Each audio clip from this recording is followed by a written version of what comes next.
আশুলিয়ায় লাশ পোড়ানোর নৃশংস ঘটনার বিচার শুরু। রাজসাক্ষী হতে দোষ স্বীকার এসআই আফজালুলের। শেখ হাসিনার বিরুদ্ধে গুমের মামলা করলেন সুখরঞ্জন বালী। আমার নাক মুখ আটকাইয়া কোথায় নিয়ে গেছে নিজেই আমি জায়গার কথা আমি বলতে পারবো না। দিন না রাত্রি কোনো আমি আলো বাতাস পাইনি। গণরুম, গেস্ট রুম সহ ক্যাম্পাস থেকে অপসংস্কৃতি দূর করার প্রত্যয় ছাত্র দলের। 3 হল নিয়ে 1 ভোট কেন্দ্র নিয়ে সংঘাতের শঙ্কা বিনিয়ামিনের। প্যানেল দিলেন উমামা। বিএনপির বিজয় ঠেকাতে কিছু দল নতুন নতুন শর্ত দিয়ে পরিস্থিতি ঘোলাটে করতে চাইছে, অভিযোগ তারেক রহমানের। সনাতন ধর্মাবলম্বীদের সমর্থন কামনা। হিন্দু ধর্মাবলম্বী ভাই ও বোনদের দৃষ্টি আকর্ষণ করে বলতে চায়, আগামী নির্বাচনে বিএনপি আপনাদের সমর্থন এবং আপনাদের সক্রিয় সহযোগিতা চায়।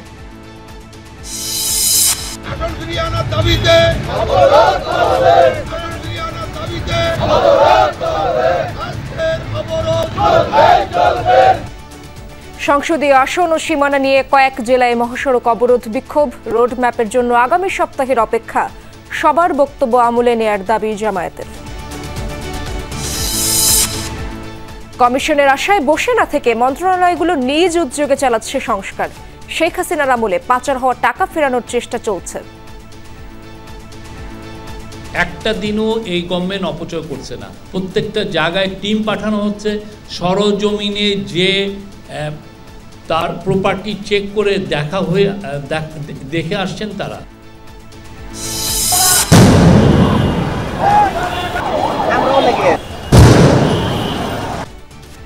আবারও সংঘর্ষে জড়ালো ঢাকা কলেজ ও সিটি কলেজের শিক্ষার্থীরা। 5 ঘন্টা ধরে চলে ধাওয়া পাল্টা ধাওয়ায় 3 জন আহত। সাদা পাথর লুটপাটে রাজনীতিবিদ, প্রশাসন সহ অন্তত 42 জনকে শনাক্ত করেছে দুদক। অনুসন্ধানের জন্য কমিশনের সুপারিশ।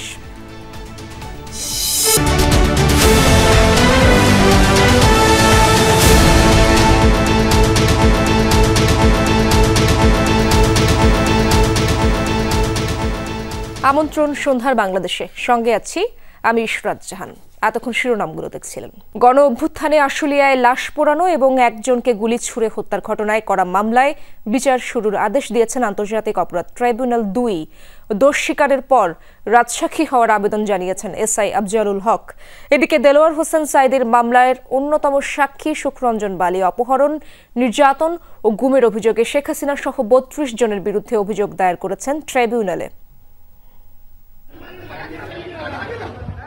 ভ্যানে লাশের ওপর তোলা হচ্ছে লাশ, এরপর পুড়িয়ে দেওয়া হয় আগুনে। এই নৃশংসতা 2024 সালের 5 আগস্টে 5 জনকে গুলি করে হত্যা ও গুলিতে আহত একজনকে এভাবেই পুড়িয়ে দেওয়া হয়।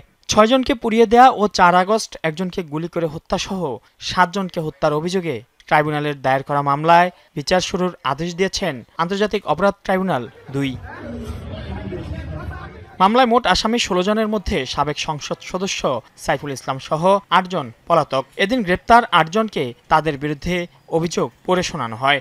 এ সময় দোষ স্বীকার করে রাজসাক্ষী হওয়ার আগ্রহ প্রকাশ করেন পুলিশ সদস্য আফজালুল হক।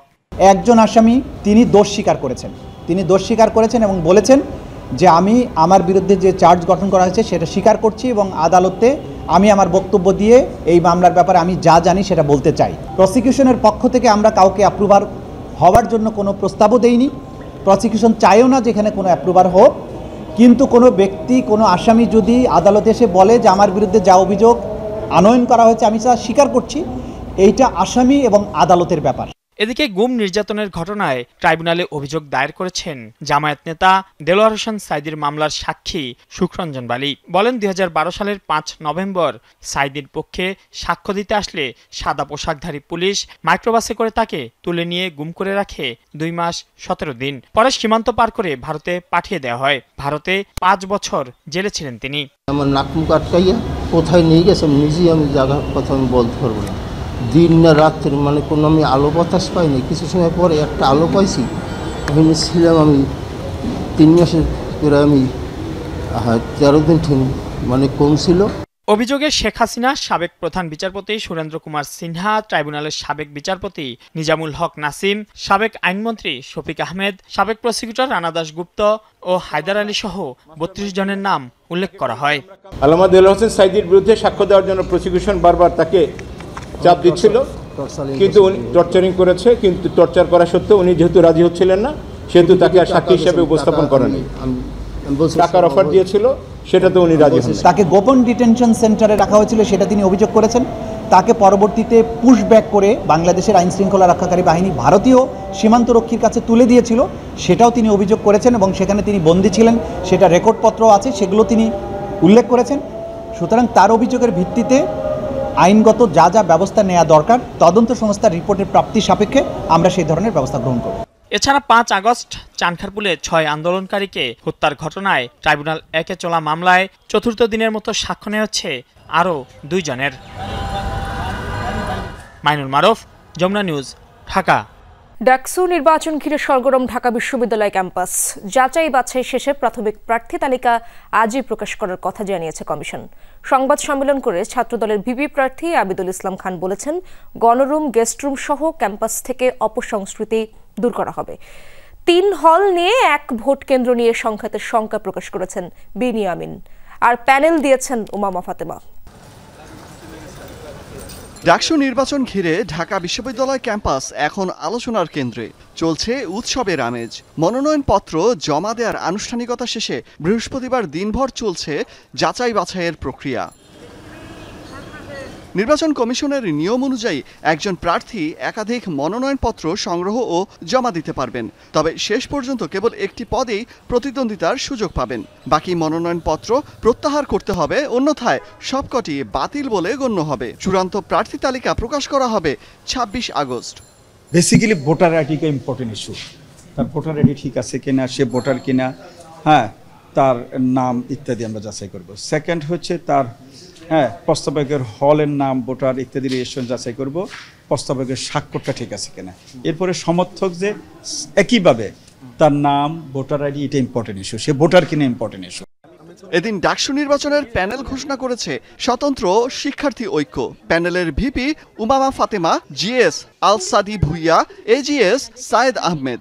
ঢাকা বিশ্ববিদ্যালয়ের প্যানেল ঘোষণার পর উমামা ফাতেমা বলেন, 5 আগস্ট পরবর্তী যে চাওয়া, যে সংস্কারের প্রত্যাশা, তা পূরণের জন্যই এই প্যানেল গঠন করা হয়েছে।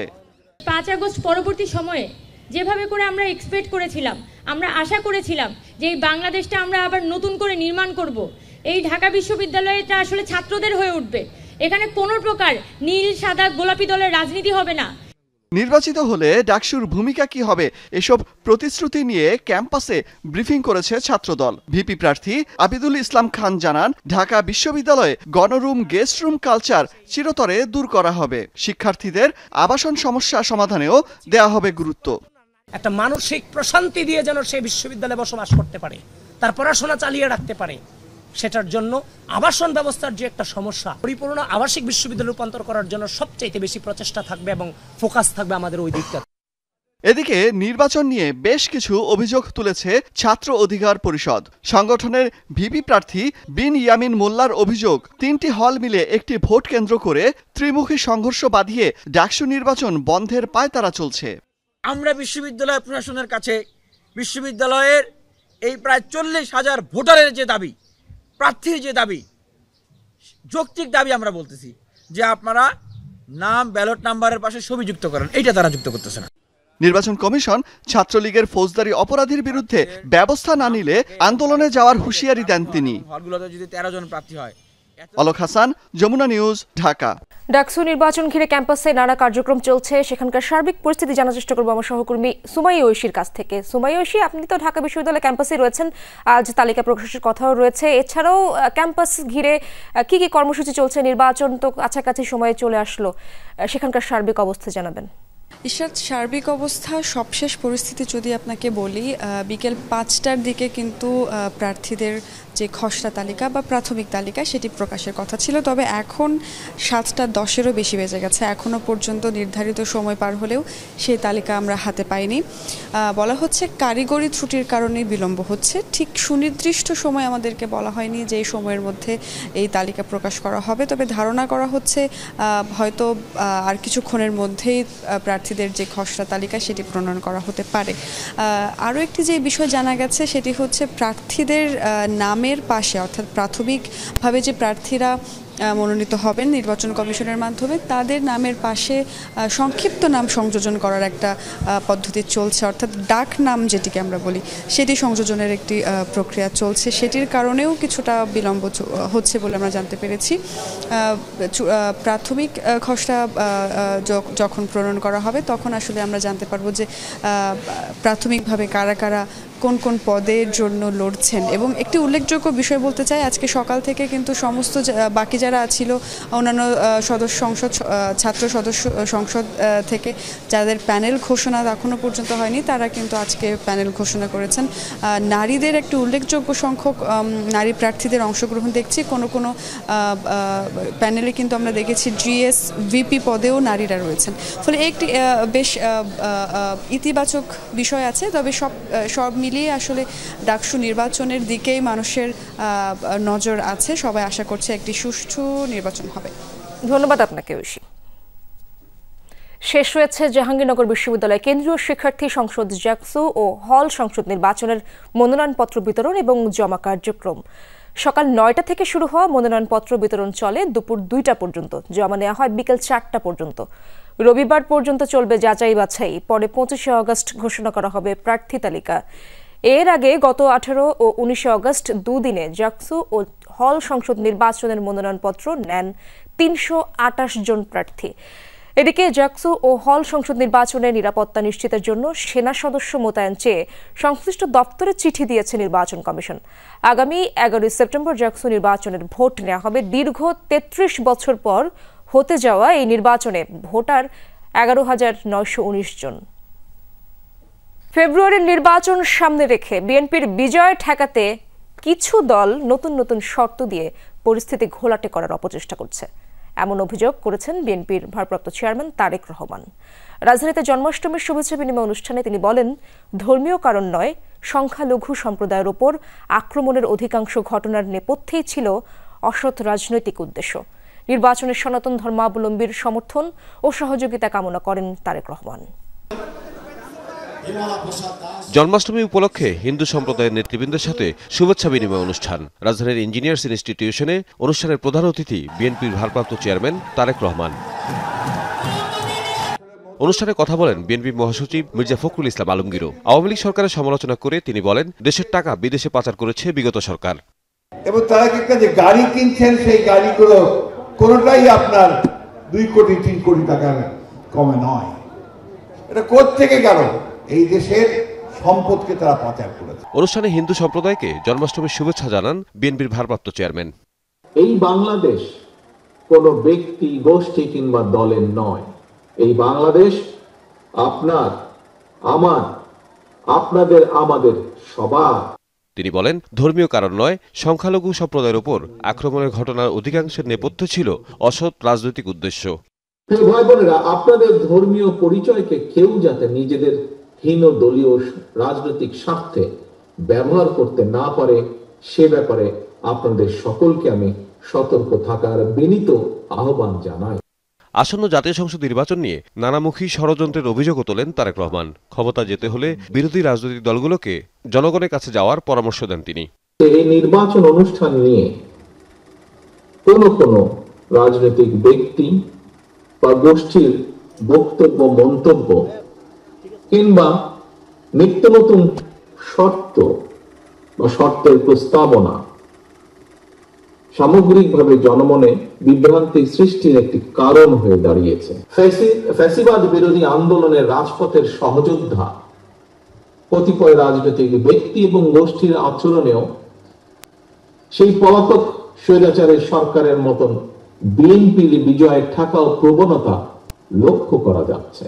তারেক রহমান বলেন, রাজনীতিতে বিতর্ক থাকবে, কিন্তু বিরোধ এমন জায়গায় নেওয়া উচিত নয় যাতে পরাজিত শক্তি সুযোগ পায়। তাওহিদ মিথুন, যমুনা নিউজ, ঢাকা। সংসদীয় আসন পুনর্বিন্যাসের প্রস্তাব বাতিলের দাবিতে কয়েক জেলায় মহাসড়ক অবরোধ সহ বিভিন্ন কর্মসূচি পালিত হয়েছে।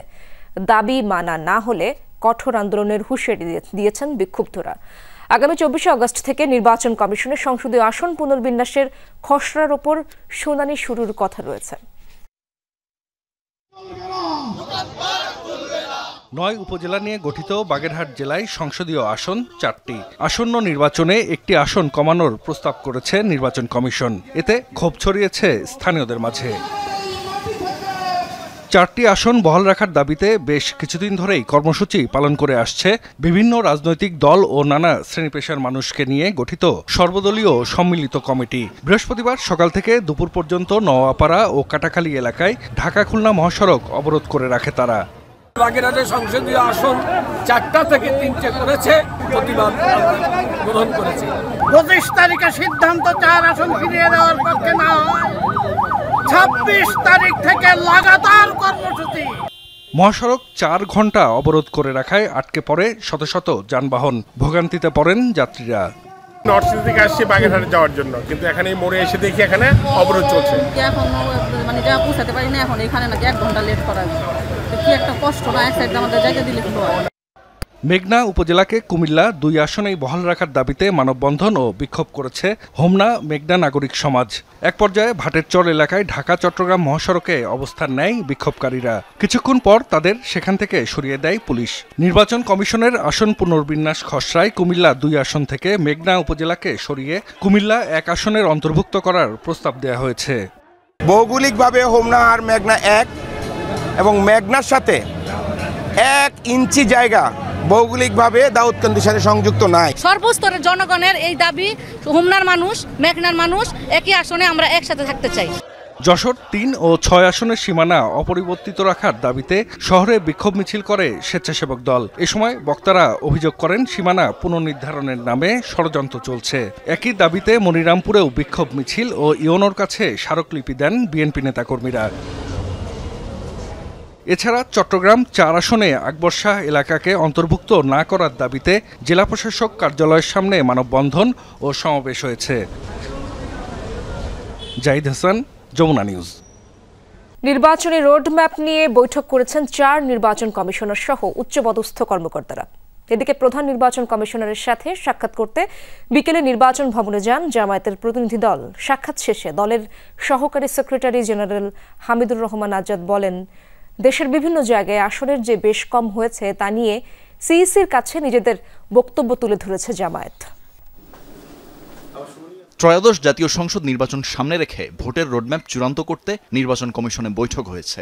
সেখানে ছিলেন 4 নির্বাচন কমিশনার ও ইসি সচিবালয়ের কর্মকর্তারা। তবে প্রধান নির্বাচন কমিশনার আ.ম. নাসিরউদ্দিন ছিলেন না বৈঠকে। আলোচনা আগামী সপ্তাহে গড়াতে পারে বলে জানানো হয় কমিশন থেকে। এদিকে নির্বাচন ভবনে প্রধান নির্বাচন কমিশনারের সঙ্গে সাক্ষাৎ করেছেন জামাতের 5 সদস্যের প্রতিনিধি দল। সাক্ষাৎ শেষে হামিদুর রহমান আজাদ জানান, সংসদীয় আসনের সীমানা পুনঃনির্ধারণের বিষয়ে সবার বক্তব্য আমলে নিতে ইসির প্রতি আহ্বান জানানো হয়েছে। ন্যাশনাল বেজ অনুযায়ী ওনাদের যে 4,20,000 একটা এভারেজ ভোটার ঠিক করে একটা আসন করেছেন, তো সেই অনুযায়ী বাংলাদেশের বিভিন্ন জায়গার কিছু আসন বেশ কম হয়ে গেছে। 39টি আসনের মধ্যে আমাদের অবজারভেশন বা আপত্তিটি আমরা 10 তারিখের মধ্যে দিয়েছি। সেখানে একটা ডেফিনিট নাম্বার আছে। শিডিউল ডেটে আসলে এগুলো আপনারা আবার হিয়ারিংয়ের সময় আমরা আবার ব্রিফ করব। পিআর পদ্ধতি ছাড়া দলটি নির্বাচনে যাবে কি না সে প্রশ্নের উত্তর দেওয়ার মতো পরিস্থিতি এখনো আসেনি বলেও মন্তব্য করেন এই জামাত নেতা। ইলেকশনে যাব না এই প্রশ্নটা এখনো ম্যাচিউর টাইম আসে নাই। তানফির মৌসুম, যমুনা নিউজ, ঢাকা। সংস্কার কমিশনের প্রস্তাবের অপেক্ষায় না থেকে সব প্রণোদিত হয়ে আগে ভাগে সংস্কার করে যাচ্ছে সংশ্লিষ্ট মন্ত্রণালয়গুলো। একথা জানিয়েছেন প্রধান উপদেষ্টার প্রেস সচিব শফিকুল আলম। উপদেষ্টা পরিষদের বৈঠক শেষে ফরেন সার্ভিস একাডেমিতে ব্রিফিংয়ে তিনি জানান, পাচার হওয়া টাকার একাংশ ফেরত আনার কাজ চলছে। রোহিঙ্গাদের নিয়ে আন্তর্জাতিক সম্মেলনে অংশ নিতে 25 আগস্ট কক্সবাজার যাবেন প্রধান উপদেষ্টা। প্রধান উপদেষ্টার তেজগাঁও কার্যালয়ে উপদেষ্টা পরিষদের বৈঠক অনুষ্ঠিত হয় সপ্তাহের শেষ কার্যদিবসে। সভাপতিত্ব করেন অন্তর্বর্তী সরকার প্রধান ডক্টর মোহাম্মদ ইউনূস। বৈঠকে সরকারের নীতি নির্ধারণী বিভিন্ন গুরুত্বপূর্ণ বিষয় নিয়ে আলোচনা হয়। পরে ফরেন সার্ভিস একাডেমিতে সার্বিক বিষয় নিয়ে সংবাদ সম্মেলন করে প্রধান উপদেষ্টার প্রেস উইং। প্রেস সচিব শফিকুল আলম জানান, সংস্কার কমিশনের সুপারিশের বাস্তবায়ন শুরু হয়েছে। স্বপ্রণোদিত হয়ে প্রতিটি মন্ত্রণালয় কাজ করেছে। 10টা কমিশনের যে সংস্কার, এটাই আমরা বাস্তবায়ন করছি না। এছাড়াও প্রত্যেকটা মিনিস্ট্রি এই আমাদের গভর্নমেন্টের দায়িত্ব গ্রহণ করার পরের থেকে তারা সবাই স্বপ্রণোদিত হয়ে এবং নিজেরা আইডেন্টিফাই করে অনেকগুলো কাজ করেছেন। আওয়ামী লীগ সরকারের আমলে পাচার হওয়া অর্থের মধ্যে 40,000 কোটি টাকা ফেরত আনতে আন্তর্জাতিক সংস্থাগুলোর সাথে কাজ করছে বাংলাদেশ ব্যাংক। একটা দিনও এই গভর্নমেন্ট অপচয় করছে না। প্রত্যেকটা জায়গায় টিম পাঠানো হচ্ছে, সরজমিনে যে তার প্রপার্টি চেক করে দেখে আসছেন তারা। প্রেস উইং জানায়, এনবিআর বিভক্ত করার সংশোধনী প্রস্তাবে রাজস্ব নীতি বিভাগে যে কোনো ক্যাডার নিয়োগ করা যাবে, তবে ব্যবস্থাপনা বিভাগের ক্ষেত্রে কাস্টমস ক্যাডারকে প্রাধান্য দিতে হবে। 2 ইউনিয়ন যারা প্রধান হবেন তাদেরকে নেওয়া হবে হচ্ছে যোগ্যতা, অভিজ্ঞতা এবং ন্যায্যতার ভিত্তিতে, এবং তাদের কম্পিটেন্স বিচার করে যে কোনো ক্যাডার থেকে নেওয়া হবে। রোহিঙ্গা সমস্যা সমাধানে কক্সবাজারে 24 আগস্ট থেকে 3 দিনের আন্তর্জাতিক সম্মেলন অনুষ্ঠিত হবে। এতে যোগ দেবেন প্রধান উপদেষ্টা। 24, 25, 26 তারিখে রোহিঙ্গা একটা কনফারেন্স হচ্ছে।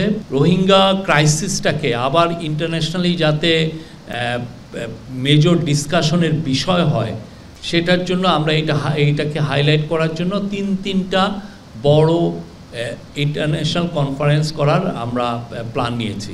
ব্রিফিংয়ে জানানো হয়, কূটনৈতিক পাসপোর্ট থাকলে এখন থেকে পাকিস্তানে ভিসা ছাড়াই ভ্রমণ করা যাবে। এক্ষেত্রে পাকিস্তানের নাগরিকরাও একই সুবিধা পাবেন। যারা পাকিস্তানের কূটনীতিক ভিসা পাসপোর্ট হোল্ড করছেন তারাও বাংলাদেশে সফর করতে পারবেন। লামিয়া তিথি, যমুনা নিউজ, ঢাকা। প্রায় 5 মাস বিরতি দিয়ে আবারও সংঘর্ষে জড়ালো ঢাকা কলেজ ও সিটি কলেজের শিক্ষার্থীরা। সকাল 11টার পর থেকে বিকেল পর্যন্ত থেমে থেমে চলে শিক্ষার্থীদের পাল্টাপাল্টি হামলা। প্রায় 4 ঘন্টার সংঘর্ষে 2 পক্ষের অন্তত 6 জন আহত হয়। পুলিশ বলছে, সড়কে যেন কোনো বিশৃঙ্খলা না হয় সেজন্য কঠোর অবস্থানে পুলিশ। 2 প্রতিষ্ঠানের শিক্ষার্থীদের সংঘর্ষের কারণে ভোগান্তিতে পড়েন এই পথে চলাচলকারীরা। ফের মুখোমুখি ঢাকা কলেজ ও সিটি কলেজের শিক্ষার্থীরা। ধাওয়া পাল্টা ধাওয়ায় উত্তপ্ত সায়েন্স ল্যাবরেটরি ও আশপাশের এলাকা। কিন্তু সংঘর্ষের কারণ কি? 2 পক্ষের কথা থেকে জানা যায়, গত 19 আগস্ট কোচিং সেন্টারের ক্লাস করা 2 কলেজের 2 শিক্ষার্থীর আইডি কার্ড নিয়ে কথা কাটাকাটি হয়। পরদিন শিক্ষা প্রতিষ্ঠান ছুটি থাকায় ঘটনা গড়ায় বৃহস্পতিবারে। সকাল 11টা থেকে 2 কলেজের শিক্ষার্থীরা জড়িয়ে পড়ে সংঘর্ষে। এক পর্যায়ে ঢাকা কলেজের শিক্ষার্থীদের ক্যাম্পাস বন্দি করে রাখে পুলিশ। হটিয়ে দেয়া হয় সিটি কলেজ শিক্ষার্থীদেরও। কিন্তু সিটি কলেজের শিক্ষার্থীরা দুপুর 12:30টার দিকে পুলিশের বাধা অতিক্রম করে ঢাকা কলেজ অভিমুখে অগ্রসর হয়। কাছাকাছি পৌঁছালে 2 পক্ষের মধ্যে আবারও সংঘর্ষ শুরু হয়। পরিস্থিতি নিয়ন্ত্রণে পুলিশ সাউন্ড গ্রেনেড ছুড়ে শিক্ষার্থীদের ছত্রভঙ্গ করে দেয়। 2 প্রতিষ্ঠানের শিক্ষার্থীরাই পরস্পরের বিরুদ্ধে হামলার অভিযোগ করছেন। ওরা কি করে আমাদের সেই একটু ঢিল মারা পুলিশে বহা করা থেকে জায়গা, পুলিশে কি করে আন্দোলিত মারে জায়গা, এটা তো কোনো সমাধান না। ঢাকা পোলাপানগুলো মারে, যার কারণে যারা পরবর্তীতে ঢাকা যে পোলাপান ইন্টারে ওরা মারতে যায়। পুলিশ বলছে, সমস্যার দীর্ঘস্থায়ী সমাধান না হয় নিয়মিত বিরতিতে সংঘর্ষে জড়াচ্ছে শিক্ষার্থীরা। পুলিশও আমরা মাঝামাঝি অবস্থানে এসেছি যেন ঢাকা কলেজ বা সিটি কলেজের কেউ যেন এদিকে না আসে, মুখোমুখি সংঘর্ষ যেন না হয়। তখন মুখোমুখি সংঘর্ষ হলে একটা অঘটন হওয়ার সম্ভাবনা থাকে। গোড়ায় যদি ঠিক না করা যায় তাহলে হয়তো ভাই ছাত্রদের মধ্যে এই অবস্থানটা চলতে থাকবে। এই মাঝে মাঝে ধাওয়া পাল্টা ধাওয়া হবে, তাদের মধ্যে আহত বা গুরুতর আহত অথবা বড় ধরনের ঘটনা ঘটতে পারে, এইটা আমরা এড়াতে চাই। চলতি বছরের 18 মার্চ 2 কলেজের শিক্ষার্থীদের মধ্যে বড় ধরনের সংঘর্ষ হয়। সে সময় উভয় পক্ষের অন্তত 50 শিক্ষার্থী আহত হয়। শামীম রেজা, যমুনা নিউজ, ঢাকা। সিলেটের ভোলাগঞ্জে সাদা পাথর লুটপাটে রাজনীতিবিদ, স্থানীয় প্রশাসন সহ অন্তত ৪২ জনকে শনাক্ত করেছে দুদক। সংস্থাটির মহাপরিচালক জানিয়েছেন, প্রাথমিকভাবে দুর্নীতির প্রমাণ মেলায় অনুসন্ধানের জন্য কমিশনের সুপারিশ করা হয়েছে। সফেদ পাথরে গা ছুঁয়ে স্বচ্ছ পানির ধারা, চোখ মনকে শীতল করা অনুভূতি। এমন অনুভূতিতে মন ভাসাতে বোধহয় হাজার হাজার পর্যটক ভিড় জমান সিলেটের ভোলাগঞ্জ, বিছানাকান্দি বা জাফলংয়ের মতো পাথুরে এলাকায়। যে চোখের দৃষ্টিতে পাথর পানির মিতালিতে মন জুড়ায়, সেই চোখেরই লোভী নজরে সিলেটের অন্তত 4টি স্থানে পাথর লুট করেছে দুর্বৃত্তরা। একদিন দুই দিন নয়, মাসের পর মাস চলছে পাথর লুটপাট। 4টি স্থানে প্রায় 3 কোটি ঘনফুট পাথর লুট করে নিয়ে গেছে চোরের দল। এরই মধ্যে ভোলাগঞ্জের সাদা পাথর এলাকার 80% পাথরই গায়েব হয়ে যায় এ সময়ে। পাথরহীন ধুধু বালুচরের ছবি সামাজিক যোগাযোগ মাধ্যমে ছড়িয়ে পড়ার পর সাদা পাথর এলাকায় অভিযানে যায় দুদক।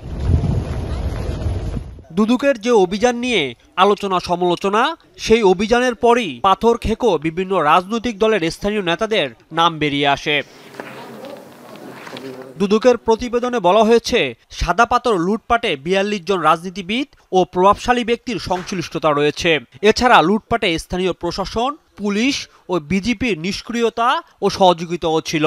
মহাপরিচালক জানান, কমিশনে প্রকাশ্যে অনুসন্ধানের সুপারিশ করা হয়েছে। সাদা পাথর লুটের ঘটনায় যে এনফোর্সমেন্ট অভিযান পরিচালনা করা হয়েছে, এনফোর্সমেন্ট অভিযানের যারা ছিলেন আমাদের টিম, তারা ইতিমধ্যে এই সংক্রান্ত প্রতিবেদন দাখিল করেছেন। তাদের দাখিলকৃত প্রতিবেদন কমিশনে উপস্থাপন করা হয়েছে এবং এ বিষয়ে আমরা যতদূর জেনেছি যে সাদা পাথর লুটের ঘটনার সত্যতা পাওয়া গেছে এবং যারা যারা এর সাথে সম্পৃক্ত আছেন তাদের বিষয়ে প্রকাশ্য অনুসন্ধানের সুপারিশ করেই প্রতিবেদন দাখিল করা হয়েছে। দুদকের এই প্রতিবেদন প্রকাশের আগেই সরিয়ে দেওয়া হয় সিলেটের সাবেক ডিসি ও কোম্পানিগঞ্জ উপজেলার নির্বাহী কর্মকর্তাকে। নিয়মিত মামলা আছে, নিয়মিত মামলা অনেকে গ্রেফতার হয়েছে, কিন্তু তাতে কাজ হয়নি, যেটার প্রমাণ আপনি নিজেই দেখতে পাচ্ছেন। এবং আমরা যে জন্য এখানে কাজ হয় বলতে আপনি কি বোঝাচ্ছেন আমি জানি না। রাজীব আহমেদ, যমুনা নিউজ, ঢাকা। ভোলাগঞ্জ থেকে আর যেন একটিও সাদা পাথর লুট না হয় সে ব্যবস্থা নেওয়া হয়েছে, জানিয়েছেন সিলেটের নবনিযুক্ত জেলা প্রশাসক মোহাম্মদ সারওয়ার আলম।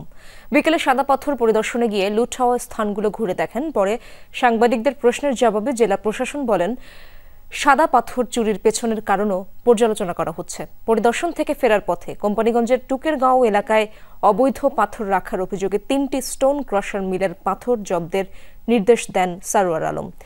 এর আগে সকালে জেলা প্রশাসকের দায়িত্ব নেন তিনি। সিলেট অঞ্চল থেকে যাতে আর কোনো পাথর যেতে না পারে বাইরে, সেজন্য চেকপোস্ট কাজ করছে। প্রিভেনশন ইজ বেটার দেন কিউর বলে একটা কথা আছে।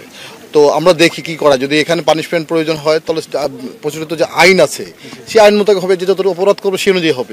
21শে আগস্ট গ্রেনেড হামলা মামলায় সব আসামির খালাসের বিরুদ্ধে রাষ্ট্রপক্ষের আপিলের শুনানি শেষ হয়েছে। 4 সেপ্টেম্বর রায় ঘোষণা। আসামি পক্ষের আইনজীবীদের প্রত্যাশা, হাইকোর্টের খালাসের রায় বহাল থাকবে আপিলেও। তারেক রহমানের আইনজীবী ব্যারিস্টার কায়সার কামাল বলেন, প্রকৃত দোষীদের আড়াল করে রাজনৈতিক প্রতিহিংসাবশত তারেক রহমানকে মামলায় জড়ানো হয়। 2004 সালের 21শে আগস্ট ঢাকার বঙ্গবন্ধু এভিনিউতে আওয়ামী লীগের কার্যালয়ের সামনে এক সমাবেশে শেখ হাসিনা সহ নেতাকর্মীদের উপর হয় গ্রেনেড হামলা। প্রাণ যায় 24 জনের। আলোচিত এ মামলায় সাবেক স্বরাষ্ট্র প্রতিমন্ত্রী লুৎফুজ্জামান বাবর সহ 19 জনকে মৃত্যুদণ্ড দেন বিচারিক আদালত। আর তারেক রহমান সহ 19 জনকে দেয়া হয় যাবজ্জীবন কারাদণ্ড। বিভিন্ন মেয়াদে সাজা হয় 11 জনের। তবে হাইকোর্টে খালাস পান এ মামলার সব আসামি। সাক্ষ্য গ্রহণ থেকে শুরু করে বিচারিক প্রক্রিয়া সঠিক না থাকায় অবৈধ ঘোষণা করা হয় এই রায়কে।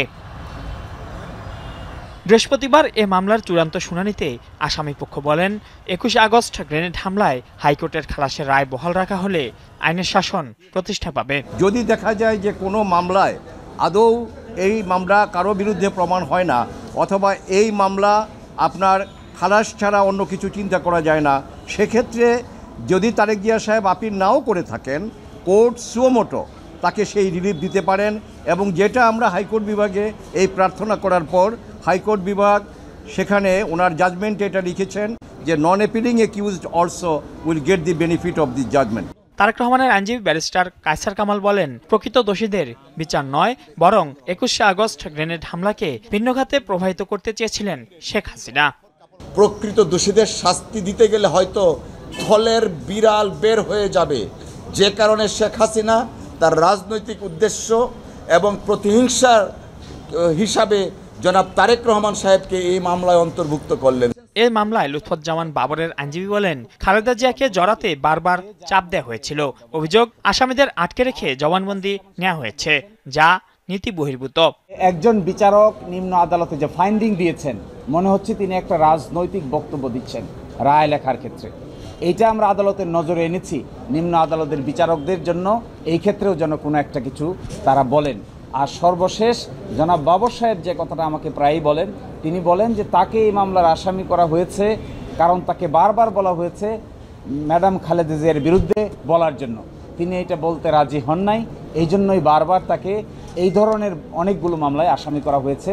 4 সেপ্টেম্বর রায়ের মধ্য দিয়ে 21 বছর পর এ মামলার চূড়ান্ত নিষ্পত্তি হবে আপিল বিভাগে। মাইনুল মারুফ, যমুনা নিউজ, ঢাকা। কেরানীগঞ্জে দ্বিতীয় দিনের মতো উচ্ছেদ অভিযান চালিয়েছে বিআইডব্লিউটিএ এবং জেলা প্রশাসন। বৃহস্পতিবার সকাল থেকে পরিচালিত হয় এই কার্যক্রম। গুড়িয়ে দেয়া হয় 1 একর জায়গা জুড়ে অবৈধভাবে নির্মিত 3টি ডকইয়ার্ড ও 28টি দোকান। নদীর জায়গায় অবৈধ ডকইয়ার্ড ও 28টি আধা পাকা দোকান, যা প্রায় 1 একর জায়গা বুড়িগঙ্গার বলে জানান বিআইডব্লিউটিএর কর্মকর্তারা। সীমানা পিলার থেকে অন্তত 100 ফিট ভেতরে এই স্থাপনা। সকালে দক্ষিণ কেরানীগঞ্জের কাউটাল এলাকায় এই অবৈধ দোকানপাট ও ডকইয়ার্ড গুড়িয়ে দেয় বিআইডব্লিউটিএ। সকাল 11:30 থেকে শুরু হয় এই অভিযান। 3টি ডকইয়ার্ড সহ আরও বেশ কয়েকটি স্থাপনা উচ্ছেদ করা হয় অভিযানে। সিএস অনুযায়ী কিন্তু আমরা সীমানা পিলার দিয়েছি, তো সেই সীমানা পিলারের অভ্যন্তরে তারা কিন্তু অবৈধভাবে এই তাদের স্থাপনাগুলি গড়ে তুলেছে, যার ফলে আমরা অবৈধ স্থাপনা চিহ্নিত করে আমাদের কিন্তু তাদের কিন্তু উচ্ছেদের আওতায় এনেছি এবং গতকাল থেকে উচ্ছেদ প্রোগ্রাম আজ পর্যন্ত চলছে। কিন্তু আমরা বলতে চাই যে দখলদার যত শক্তিশালী হোক, যত বড়ই হোক, তাদেরকে আমরা ছাড় দিব না, তাদেরকে আমরা ভেঙে দেব। তবে ভুক্তভোগীদের অভিযোগ, অস্থায়ী কিছু যন্ত্রপাতি সহ সীমানার বাইরে কিছু স্থাপনাও ভাঙা হয়েছে। যে বডি সীমানার থেকে 10 ফুট ভিতরে থাকা অবস্থা আমার জিনিসটা ক্ষতি করলো। মেশিনটা আছে 10 লক্ষ টাকার মেশিনটা, ওদিক থেকে ভিতরে থেকে টাইন না তারা ভাঙা ফেললো, এটা তো একটা পুরো অন্যায় করছে। আমরা তাদেরকে বলার সুযোগই তো নাই। এখানে তারা আরো লোকজনটা বাইরে লোকজন খাতে তারাই দেয়, লোকজন এখানে আসতেই দেয় না। সীমানা এটা যাচাই করে দেখেন আপনারা যে আমরা এটা সরকারি জায়গার ভিতরে আছি না বেসরকারির ভিতরে আছি। 2009 সালে জনস্বার্থে দায়ের করা একটি রিটের আদেশ দেয়া উচ্চ আদালতের নির্দেশ অনুযায়ী এই উচ্ছেদ অভিযান পরিচালনা করা হচ্ছে বলে জানান কর্মকর্তারা। উদ্ধার স্থানে চলাচলের রাস্তা সহ বিভিন্ন প্রকল্প বাস্তবায়নের কথা জানান সংস্থাটি। হাসিবুল করিম বিজয়, যমুনা নিউজ, ঢাকা। দেশের বাইরের খবর, এবার গাজা সিটি দখলের লক্ষ্যে তাণ্ডব চালাচ্ছে ইসরায়েলি বাহিনী। বুধবার রাত থেকে শুরু হওয়া স্থল অভিযানে প্রাণ গেছে অন্তত 81 ফিলিস্তিনির। ভয়াবহ হামলা চালানো হয়েছে জৈতুন ও সাবরা এলাকায়। হতাহতদের মধ্যে 7টি শরণার্থী শিবিরেই রয়েছেন 25 জন, যারা ত্রাণের অপেক্ষমান ছিলেন। দ্রুততম সময়ের মধ্যে অভিযান বন্ধের আহ্বান জানিয়েছেন জাতিসংঘ মহাসচিব। বুধবার রাত থেকে গাজা সিটি লক্ষ্য করে স্থল অভিযান শুরু করে ইসরায়েলি বাহিনী। এর মধ্যে ইসরায়েলি তাণ্ডবের সবচেয়ে বেশি শিকার হয় জৈতুন ও সাবরা এলাকা। এই দুই অঞ্চলে বিরামহীন গোলাবর্ষণে বহু ফিলিস্তিনি হতাহত হয়েছেন। এর পাশাপাশি 7টি শরণার্থী শিবির এবং জাবালিয়া চালানো হয় বিমান হামলা, যার মধ্যে 7টি রিফিউজি ক্যাম্পে নিহতদের বেশিরভাগই ত্রাণের জন্য অপেক্ষমান ছিলেন। পরিকল্পিত মিশনের এটি প্রথম ধাপ বলে জানিয়েছে আইডিএফ। অপেক্ষার প্রহর শেষ হয়েছে। গাজা সিটি লক্ষ্য করে আমরা প্রথম ধাপের অভিযান শুরু করেছি। এরই মধ্যে এলাকাটির উপকণ্ঠের নিয়ন্ত্রণ নেওয়া হয়েছে, কারণ এখানেই হামাসের শক্ত ঘাঁটি রয়েছে। গেল মঙ্গলবার গাজা সিটির দখলের পরিকল্পনার অনুমোদন দেয় ইসরায়েলি প্রতিরক্ষা মন্ত্রণালয়। এরপরই তলব করা হয় 60,000 রিজার্ভ সেনা। এর পাশাপাশি 20,000 সেনার দায়িত্বের সময়সীমাও বাড়ানো হয়েছে। ইসরায়েলি সামরিক বাহিনীর 5টি ডিভিশন এই অভিযানে অংশ নিচ্ছে।